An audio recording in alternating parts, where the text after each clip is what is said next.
If you want to understand how you or somebody else uses their vitality to take up space and lets their inner light shine outward, and you want to understand the personality that they exhibit when they're kind of just out in public and people are interacting with them, take a look at their sun sign. If you want to understand their emotional world and their emotional needs and the way that they take up space internally and their intimate life, take a look at their moon sign. If you want to understand the way their mind works, the way they speak, the way they naturally communicate, and the way that they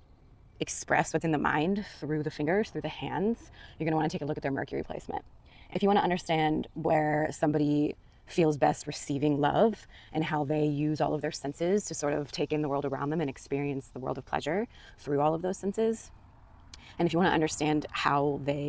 what they value and how they see worth and what feels valuable and worthy to them and what they want to receive in life, take a look at their Venus placement.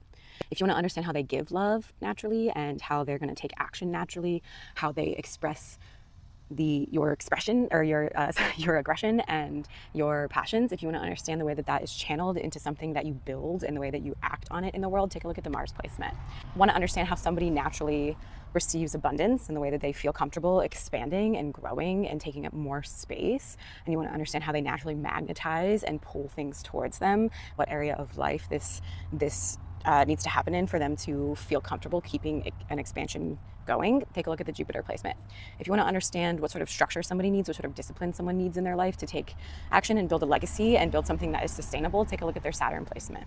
If you want to understand why fluke things happen in some area of a person's life over and over again, but yet it seems like it breaks down but then gets better on the other side, and it's really just innovating and becoming better, take a look at the Uranus placement. If you want to understand somebody's big dreams and the way that they sort of understand the big picture of life and the way that they zoom out and take it all in and what sort of dreams that they are chasing, take a look at their Neptune placement. If you also want to understand the way that they might connect with the divine or things that are not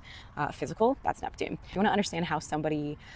moves from a death rebirth and how somebody goes into their shadows, you want to understand where their shadows live and where they need to go and alchemize things into light and really become anew over and over again, that's Pluto. And if you want to understand where you need to follow your soul so that you are doing something that feels fulfilling and feels like you're returning to self, and it's a path that just feels like you're comfortable just being yourself out in the world because your soul's needs are being met, that's the North Node or the True Node. And if you want to understand your deepest wound and where you tend to return to patterns that keep you stuck in places or